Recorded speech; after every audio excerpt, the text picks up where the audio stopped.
चलो, तो आज पढ़ते हैं हम लोग anatomy of flowering plant. Flowering plant जानते हो किसको बोलते हैं? किसको बोलते हैं?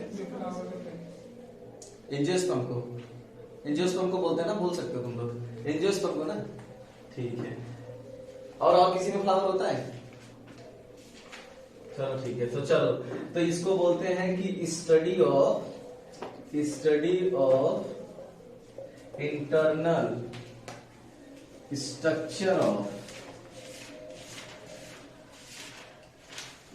organism, study of internal structure of organism called anatomy।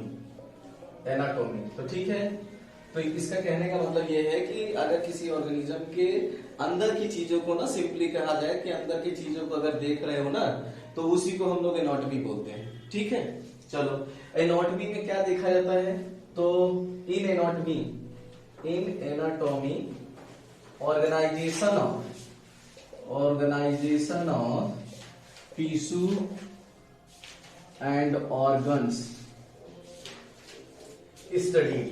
Okay, तो इसमें टिश्यू का एंड ऑर्गन का कैसा ऑर्गेनाइजेशन है यही देखा जाता है। मतलब आप किसी चीज को काट के ये देख रहे हो कि कैसा टिश्यू का ऑर्गेनाइजेशन है, किस तरह से अरेंज है, कैसा शेप है।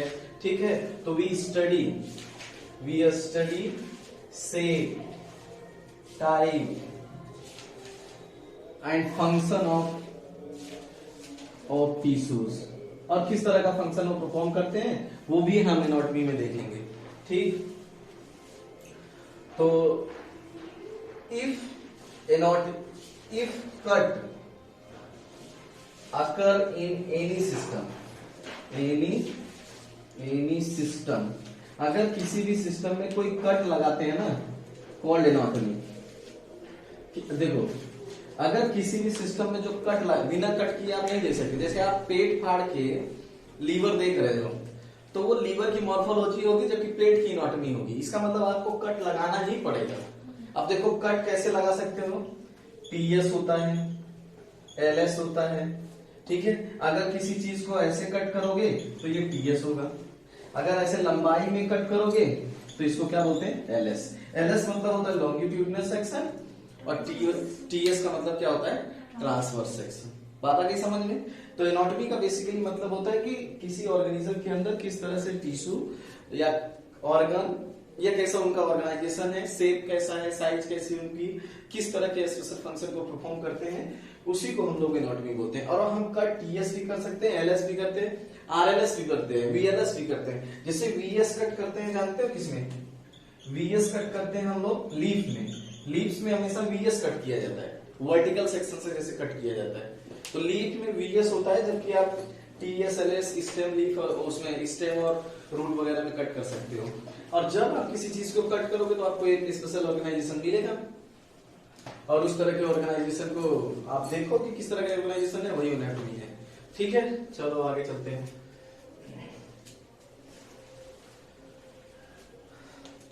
आप लोग साथ साथ लिखते जाइए तो आसान भी रहेगा आप लोगों के लिए।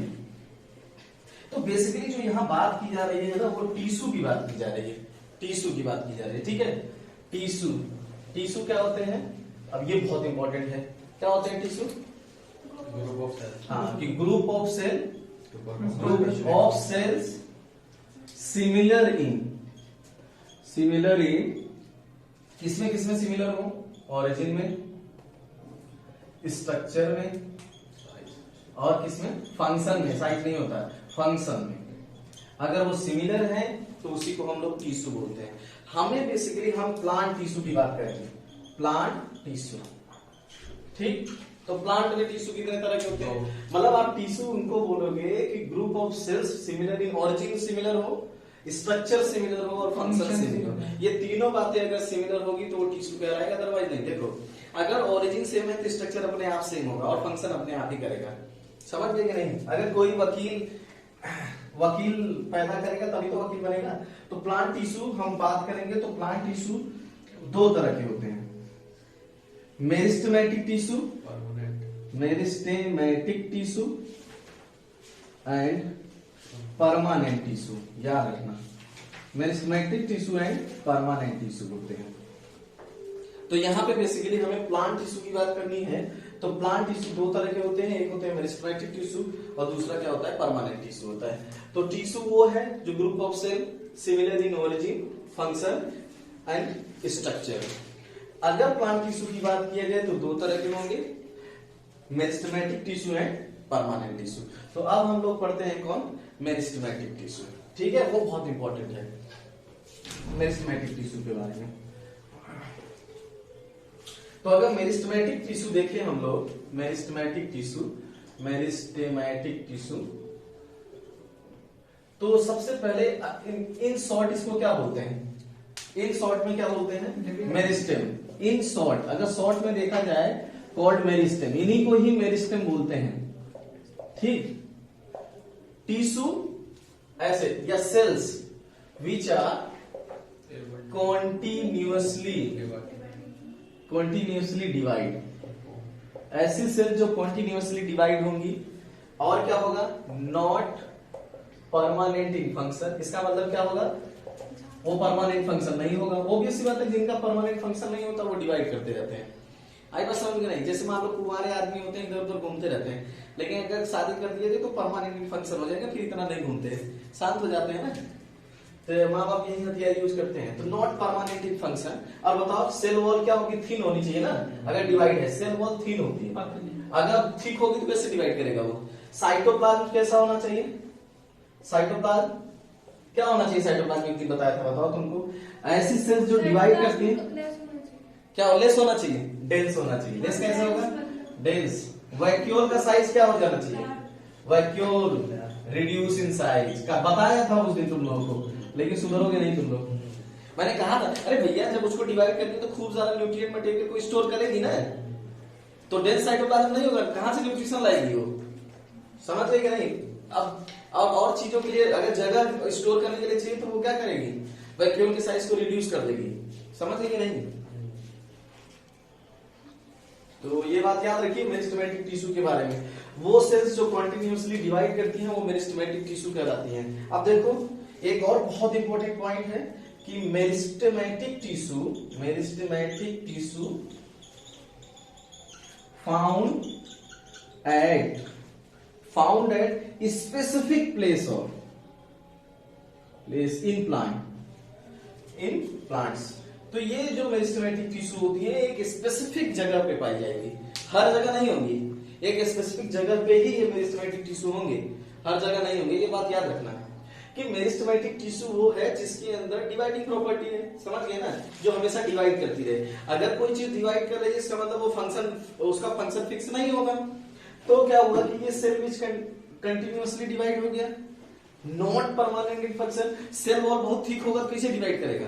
अरे भाई अगर कोई मोटा आदमी है बहुत और उसको कहोगे तो दौड़ दौड़ के काम करो तो कर पाएगा, नहीं कर पाएगा। सेल वॉल इसका मतलब इसको थिन होना चाहिए और इसका साइटोप्लाज्म डेंस होना चाहिए, क्योंकि अगर वो डिवाइड कर रही है ना तो इसको न्यूट्रिशन चाहिए और न्यूट्रिशन रहेगा तो वो डेंस साइटोप्लाज्म को स्टोर करेगा, समझ गए कि नहीं। वैक्यूल सही बात है कि अगर सेल के अंदर स्टोर करना है, ऐसे अगर बहुत बड़ा वैक्यूल का साइज होगा तो स्टोर कर पाएगी, नहीं स्टोर कर पाएगी। तो ये वैक्यूल के साइज को क्या कर लेगी, छोटा कर लेगी और स्टोर कर लेगी। ठीक है, जो भी टिश्यू या सेल्स डिवाइड करें या जो भी टिश्यू न्यूट्रिशन देते हैं उनका साइटोप्लाज्म हमेशा डेंस होता है, याद रखना इस बात को, समझ गए कि नहीं। क्योंकि जब तुम किसी नई चीज को बनाओगी ना तो तुम्हारी जिम्मेदारी होगी उसको न्यूट्रिशन देना। अगर कोई माँ बाप बच्चा पैदा करते तो क्या बच्चा पैदा होते ही कमाने लगता है, नहीं ना, तो उसकी जिम्मेदारी होगी। तो ये सेल जिस सेल को बनाएंगी ना, पहले जिम्मेदारी होगी कि पहले उसको डेवलप करेंगे। जब डेवलप हो जाएगा तब देखो, जैसे सीड जर्मिनेट करता है तो सीड को जर्मिनेट जब होता है तो जर्मिनेशन की रिस्पॉन्सिबिलिटी किसके पास होती है, सीड के पास, कोटिलिडॉन्स के पास, कि भैया पहले कोटिलिडॉन न्यूट्रिशन देगा प्लांट को, बाद में जब वो हो जाएगा उसमें लीफ बन जाएगी तो वो फोटोसिंथेसिस करेगा और अपना खाना बनाएगा। जिनमें नहीं होता, जिनमें ये मैकेनिज्म नहीं होता वो कभी भी सीड जर्मिनेट कर ही नहीं पाते। हो सकता है उसका एंडोस्पर्म एब्सेंट हो जाए, हो सकता है कोटिलिडॉन डोर्मेंसी पीरियड ओवर हो गई है भाई। अब जो माँ बाप कमा नहीं सकते या नहीं, अगर बच्चा पैदा कर लेंगे तो पाल लेंगे, नहीं, बच्चा किसी बीमारी से मर जाएगा या कुछ भी हो जाएगा उसको, तो ये होगा। तो पहले जिम्मेदारी होता है, तुम लोगों ने एक बात सुनी होगी, कभी क्या होता है कि जो सिंक होता है वो सोर्स की तरह काम करता है। जैसे कोई भी इंसान, जैसे अभी तुम लोग क्या हो, सिंक हो ना, लेकिन जब तुम्हारा बच्चा होगा तो तुम क्या हो जाओगे, सोर्स हो जाओगे। तो ऐसी सीड ही होता है, पहले वो सिंक का काम करता है, फिर जर्मिनेट होता है सिंक। तो तभी तो होगा ना जब ये मैकेनिज्म पाई जाएगी, जब कोई नई चीज बनेगी तो उसकी जिम्मेदारी हमेशा पुरानी चीज के ऊपर होगी। इसका मतलब अगर मेरिस्टेमेटिक टिश्यू किसी को बनाएंगे तो स्टार्टिंग में उन सब की जिम्मेदारी इसके पास होगी, और इसके पास होगी तो इसका मतलब ये न्यूट्रिशन उनको देगा, तो ये न्यूट्रिशन अपने पास भी तो रखेगा ना खूब ज्यादा। तो अगर न्यूट्रिशन रखा तो देखो इफेक्ट क्या हुआ, अगर बहुत ज्यादा वैक्यूल का साइज होगा तो रख नहीं पाएगा ना, तो उसने वैक्यूल का साइज कम कर लिया। तो ये कैरेक्टरिस्टिक है, आपको पता होना चाहिए। और मेरिस्टेमेटिक, अच्छा क्या ऐसे लोग जो लोगों को पालते हैं, क्या हर जगह मिल जाते हैं क्या? अभी किसी को 10 रुपए मदद करने के लिए कहा तो नहीं करेंगे कि चलो मोमोज खिला दो, नहीं करेंगे। वो स्पेशल जगह होता है, स्पेशल मतलब उनके अंदर होता है, तो वो देखते हैं हम मेरिस्टेमेटिक टिश्यू को। बहुत ही इंपॉर्टेंट टॉपिक है, अगर आप अच्छे से पढ़ोगे तो ये क्लियर हो जाएगा मेरिस्टेमेटिक टिश्यू। अब अगर on the basis of position देखें, on the basis of position जो बुक में है, on the basis of position, on the basis of position meristematic tissue, systematic tissue are 2 types, 3 types, 3 तरह का होगा अगर पोजीशन के बेसिस पे देखा जाए तो। पहला होगा एपिकल मेरिस्टेम, मेरिस्टेम, ठीक है। और दूसरा क्या होगा, इंटरकैलरी मेरिस्टेम, और third one is lateral meristem, lateral meristem. एक बात ध्यान देने वाली है यहाँ पे, एक बात ध्यान दो कि जो ये मेरिस्टेम होते हैं ना, ये एपिकल और इंटरकैलरी मेरिस्टेम को ही बोलते हैं प्राइमरी मेरिस्टेम, ठीक, मेरिस्टेम, इन्हीं को बोलते हैं प्राइमरी मेरिस्टेम। क्यों? Form early in life, early in life, जब लाइफ की शुरुआत होती है ना तब ये लोग बन जाते हैं, इसलिए इनको बोलते हैं प्राइमरी मेरिस्टेम। और ये होता है form later in life, later in life या सोज एक्टिविटी, देखो कितनी बढ़िया बात है, shows activity during secondary growth, during secondary growth, secondary growth के टाइम शो करेगा। इसकी एक्टिविटी सेकेंडरी ग्रोथ के टाइम पे बहुत तगड़ी होती है। आएगा समझ में कि नहीं? लेटरल मेरिस्टेम अगर पूछा जाए कि who is the responsible for the secondary growth, तो यही तो है सेकेंडरी ग्रोथ के लिए, लेटरल मेरिस्टेम ही सेकेंडरी ग्रोथ के लिए रिस्पांसिबल है। आएगा समझ में कि नहीं? ये बड़ी इंपॉर्टेंट चीज है, थोड़ा इसको देखिए लेटरल मेरिस्टेम को, ठीक है। तो हमारा अगर देखें position, apical meristem, intercalary meristem, apical और इंटरकैलरी मेरिस्टेम को ही प्राइमरी मेरिस्टेम बोलते हैं। ये क्या करेगा, फॉर्म अर्ली इन लाइफ, जो शुरुआत में, जीवन के शुरुआत में बन जाता है। और ये क्या होता है, lateral meristem form later in life, बाद में, लेटरल मतलब लेटर इन लाइफ, तो बाद में बनते हैं। और इसकी एक्टिविटी बेसिकली उस समय होती है जब सेकेंडरी ग्रोथ होती रहती है, तो सेकेंडरी ग्रोथ के टाइम इसकी एक्टिविटी क्या हो जाती है, बहुत ज्यादा होती है। अगर आपसे पूछा जाए तो आप बता देना कि लेटरल मेरिस्टेम ही कॉज करता है सेकेंडरी ग्रोथ को, लेटरल मेरिस्टेम ही कॉज करेगा सेकेंडरी ग्रोथ, कभी भी आ जाए सेकेंडरी ग्रोथ। अभी आपको बताऊंगा अभी कि ये क्या बनाता है सेकेंडरी ग्रोथ में, ये क्या बनाता है, वो बहुत ज्यादा इंपॉर्टेंट है, ठीक है। जल्दी से लिख लो इसको, चलो आगे चलते हैं, चले आगे, ठीक, इसको नोट कर लो, नोट नहीं किया, थोड़ा जल्दी से नोट करो।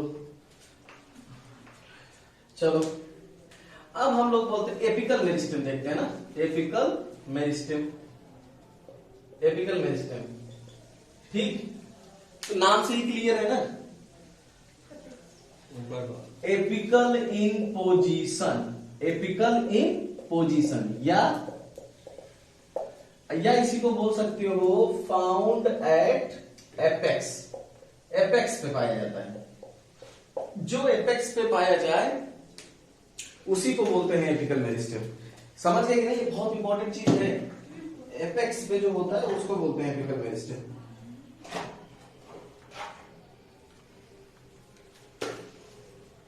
ठीक, जो एपेक्स पे होगा वो क्या क्या कहलाएगा, एपिकल मेरिस्टेम, ठीक है। चलो अब दूसरा क्या होता है, एपिकल, और क्या करेगा बताओ, इंक्रीज कर देगा, इंक्रीज लेंथ ऑफ प्लांट्स।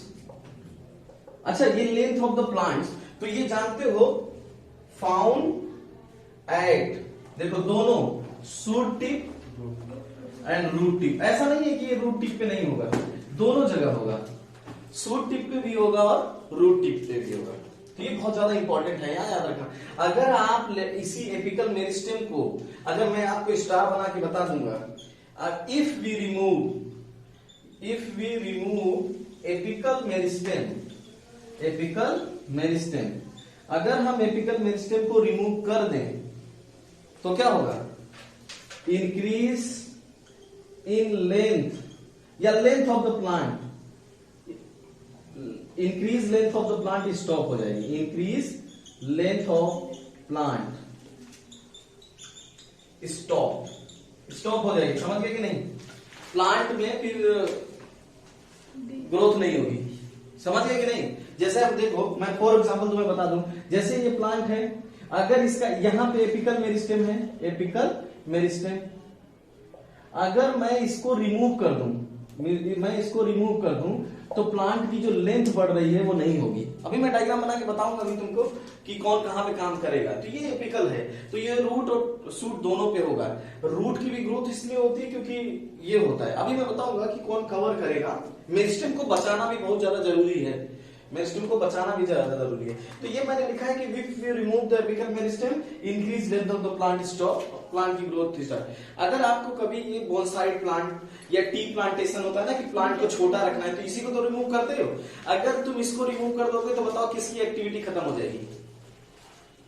अगर आप एपिकल मेरिस्टेम को रिमूव कर दे रहे हो तो किसकी एक्टिविटी खत्म हो जाएगी, किस हार्मोन की, ऑक्सीन की। कहां रिवर लिंक की, ऑक्सीन की एक्टिविटी, क्योंकि ऑक्सीन को जो सेंस करता है वो कोलियोप्टाइल करता है, और तुमने क्या रिमूव कर दिया, कोलियोप्टाइल, मतलब डीपी रिमूव कर दिया तो ऑक्सीन की एक्टिविटी खत्म। और किसकी एक्टिविटी इंड्यूस हो जाएगी, किस हार्मोन की एक्टिविटी इंड्यूस हो जाएगी, साइटोकाइनिन। साइटोकाइनिन। कहां जिबरेलिक एसिड, ऑक्सीन के एंटागोनिस्टिक साइटोकाइनिन है, और जिबरेलिक एसिड के एंटागोनिस्टिक कौन, एब्सिसिक एसिड है। क्या आदमी हो, अभी तो पढ़ाया तुम लोगों को, समझ गए ना ये बात को। चलो इंटर कैलोरी मेरिस्टेम देखते हैं, नेक्स्ट देखते हैं इंटर कैलोरी मेरिस्टेम। तो एपेक्स तो यहां भी होगा, ऐसा नहीं है। अगर ये हमारा रूट एपेक्स, ये हमारा रूट एपेक्स है तो यहां भी होगा एपिकल मेरिस्टेम। आई बात समझ गई कि नहीं, एपिकल मेरिस्टेम। अब देखो, एपिकल मेरिस्टेम को बचाना बहुत जरूरी है, तो ये लिख लिए हो ना तुम लोग, ठीक। अब एपिकल मेरिस्टेम को बचाना है, देखो देखो, अब जैसे देखो मैं बना दे रहा हूं, देखो ये देखो, ये हमारा है रूट एपेक्स। आप जानते ही हो कि रूट में कितने कितने जोन होते हैं, ठीक है। तो ये रूट एपेक्स है, ये शूट एपेक्स है, शूट एपेक्स है, ठीक है। चलो, इसको जो रूट एपेक्स को जो कवर करता है उसका नाम क्या है, रूट कैप। Very good. इसको जो कवर करता है वो क्या है, रूट कैप। याद रखना, रूट कैप का फंक्शन क्या होगा, प्रोटेक्ट करेगा, प्रोटेक्ट मेरिस्टेमेटिक टिश्यू। जो मेरिस्टेमेटिक टिश्यू, तो वो मेरिस्टेमेटिक टिश्यू है कौन, एपिकल मेरिस्टेम के टिश्यू है ना, जो उसकी ग्रोथ बढ़ा रहे हैं। लेकिन यही कहानी अगर हाइड्रोफाइट में हो तो root cap found in hydrophyte, root cap found in sir apical meristem hydrophytes, sorry root cap found in terrestrial plant, terrestrial plant.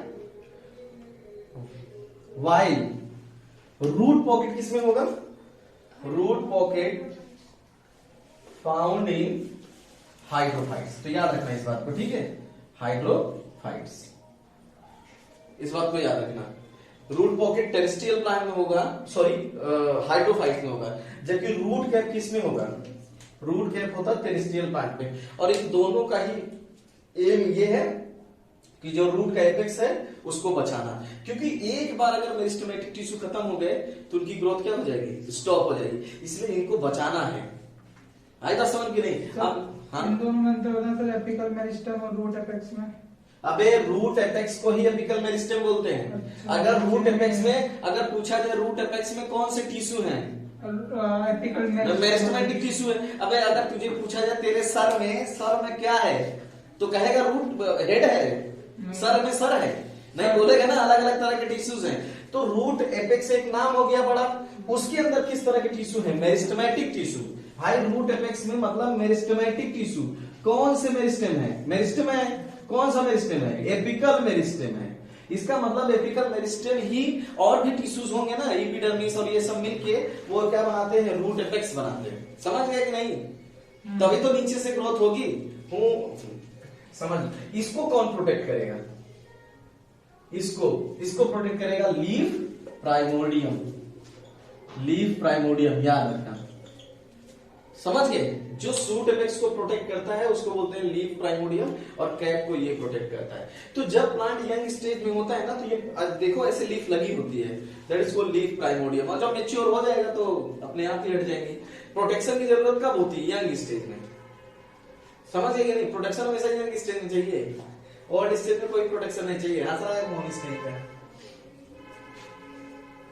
अब देखो एक और बात बता देता हूं तुमको, ये एपिकल। अब यही देखो, अगर यहाँ पे नोड है, ये नोड है, देखो ये नोड है, तो ये क्या होता है? एक मेच्योर टिश्यू है ना, मेच्योर टिश्यू। ध्यान से देखो, ये मेच्योर टिश्यू है, मेच्योर टिश्यू। तो हो सकता है इंटरकैलरी मेरिस्टेम इसके हो सकता है ऊपर हो या नीचे हो। यहां होता है क्या? Intercalary meristem. लेकिन एक चीज याद रखना, अब देखो इंटरकैलरी मेरिस्टेम पर डायग्राम में समझा देता हूं। तो ये करती क्या है? Restart the growth once stopped in grasses. तो अगर ग्रासेस में मान लीजिए किसी वजह से शूट एपेक्स को रिमूव हो गया, तो भैया उसकी ग्रोथ स्टॉप हो जाएगी। लेकिन ग्रासेस में ऐसा होता है कि यार ऐसा नहीं होता, फिर ग्रासेस कहीं ना कहीं से ग्रो करना शुरू कर देती हैं। ऐसा क्या होता है कि जो वो ग्रो करना शुरू कर देती हैं? तो उनके पास स्पेशल टिश्यू होता है that is called intercalary meristem, और वो ग्रोथ को स्टॉप कर देगी वंस अगर ये एपिकल मेरिस्टेम रिमूव भी हो जाए, तब भी वो ग्रोथ यहां से स्टार्ट कर देगी। तो देखते ना, वही साइड से दूसरी ब्रांच निकल जाती है और वो सीधा जाती है। और ये साइनोडोन जेक्टिनोन दूब ग्रास, जिसको लॉन्ग ग्रास भी बोलते हैं, बेस्ट एग्जांपल है। बार ग्रेजिंग एनिमल उसको चर लेते हैं, ग्रेज कर लेते हैं, फिर भी ग्रो कर जाती है। किसकी वजह से? Intercalary meristem. अगर तुम्हारे लॉन वगैरह में रहता है, बार कटाई कर देते हो, अबे क्रिकेट का मैदान देख लो, काट देते हो, फिर भी ग्रो कर जाती है। तो किसके इफेक्ट से क्योर कर रही है? Intercalary meristem. तो याद रखना कि इंटरकैलरी मेरिस्टेम जो होता है, इंटरकैलरी मेरिस्टेम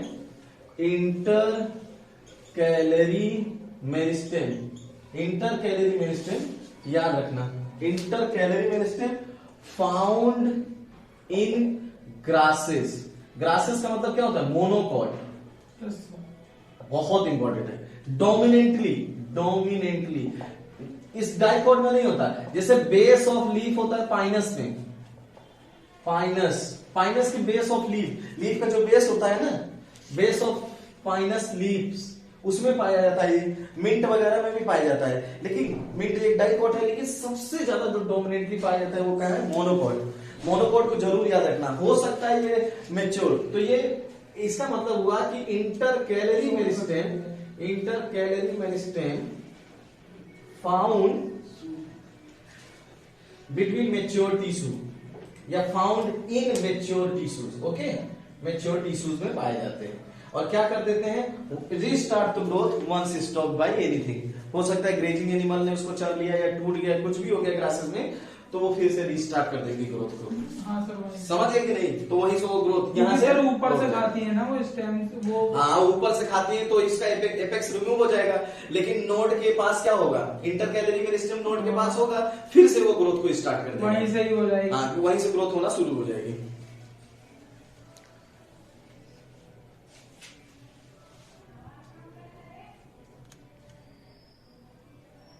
और सर अगर ऊपर से नहीं है तो मतलब ये इंटरकैलरी मेरिस्टेम देगा, जो कुछ देगा तो मतलब बढ़ाएगा।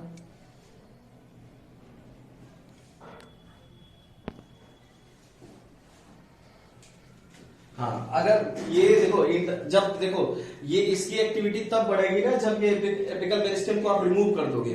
तब इसकी एक्टिविटी बढ़ेगी। अच्छा, यही बढ़ाने में मदद करेगा। हाँ, मतलब ये अगर रिमूव तब ये एक्टिव हो जाएगा। जैसे देखो ऑक्सीजन की जैसी एक्टिविटी खत्म होगी, साइटोकाइनिन एक्साइटेड हो जाएगा। हाँ। हर देखो इस मतलब संसार में जो बोलते हो ना, हर किसी का दूसरा एंटागोनिस्टिक है, समझ गए कि नहीं? तो अगर एपिकल का है तो उसके भी कुछ करने वाले होंगे। देखिए डाइकॉट को अगर काट दो, बहुत बड़े ट्री वगैरह को काट दो, तो फिर से नहीं ग्रो करते, क्योंकि उसमें इंटरकैलरी मेरिस्टेम नहीं है, या इंटरकैलरी मेरिस्टेम होगा भी तो एक्टिव नहीं होगा, काम नहीं करेगा। समझ गए कि नहीं? हो सकता है कोई चीज हो, तो ये प्रोटेक्शन वाला जरूर याद करना। और रूट कैप पूछा जाता है, कैप है तो रूट कैप किससे डिराइव होती है?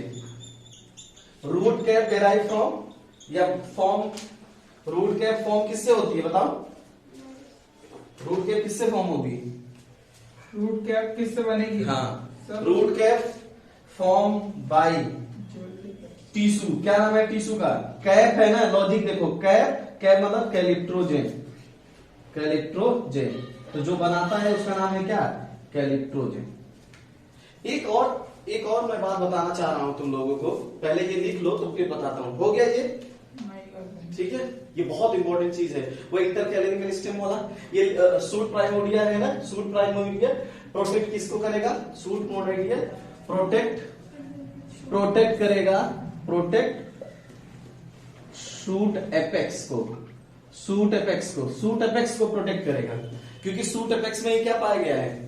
एपिकल मेरिस्टेम होगा, तो उसको प्रोटेक्ट करेगा। ये बहुत इंपॉर्टेंट है, लीफ प्राइमोडियम कई बार क्वेश्चन पूछा भी गया है। ठीक है, तो ये बहुत इंपॉर्टेंट है, इसको समझ लो।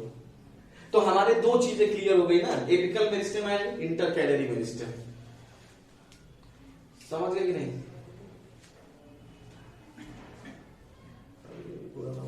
पुराना वाला लिखा। चले आगे चले। सर इधर वाले मिटा दो। इधर वाला कर दें, ठीक है। एक और चीज मुझे समझाना है तुम लोगों को, याद रखना। तो देखो मेच्योर टिश्यूज के बीच में पाया जाएगा ना, वो इंटरकैलरी मेरिस्टेम होगा। ठीक है कि नहीं? एक और चीज है जो कि इसमें नहीं है, बट मैं तुम्हें बता देता हूं कि ये जो है रूट कैप है और मेरिस्टेमेटिक जोन है ना, यहीं पे टिश्यू, सम स्पेशल टिश्यू होते हैं, सम स्पेशल टिश्यू, उनका नाम जानते हो क्या है? वो क्विसेंट सेंटर, क्विसेंट सेंटर, वो क्विसेंट सेंटर होता है, क्विसेंट सेंटर होता है, और वही रीस्टार्ट करता है, रिस्पॉन्सिबल फॉर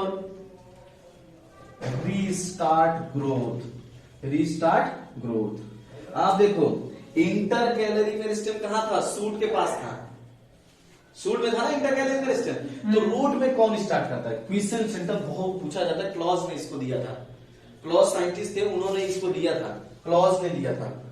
क्लॉज पूछा भी गया क्वेश्चन है, क्लॉज, कि ऐसा क्या होता है रूट एपेक्स और मेरिस्टेमेटिक जोन के बीच में ये टिश्यूज हैं, या जो रूट एपेक्स के अंदर ही घुसे रहते हैं, उसी ये मेरिस्टेमेटिक टिश्यू।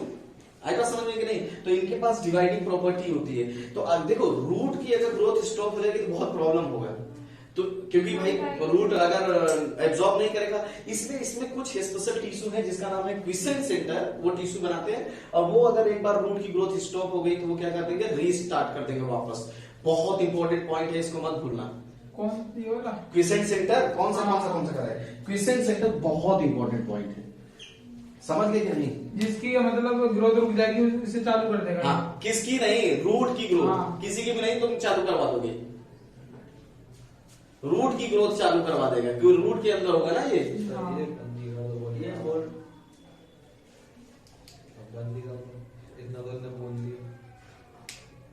चल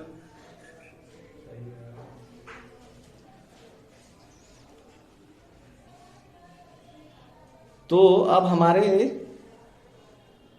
3 हो गए ना, 3 हम लोगों ने 3 पढ़ लिए, 2 पढ़ लिए बेसिकली मेरिस्टेम में।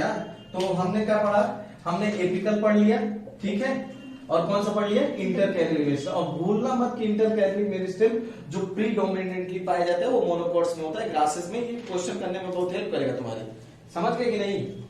क्वेश्चन करने में ये बहुत हेल्प करेगा तुम्हारा। चलो आगे चलते हैं, और that is called lateral meristem, वो बहुत इंपॉर्टेंट है। सर एक क्वेश्चन पूछूं? हाँ सर प्रीडोमिनेंटली मतलब बहुत ज्यादा अमाउंट में। अच्छा, प्रीडोमिनेंटली मतलब जो ज्यादा जिसमें प्रेजेंट हो, ज्यादा प्रेजेंट होता है उसको प्रीडोमिनेंटली बोलते हैं। अब देखो लेटरल मेरिस्टेम देखते हैं, लेटरल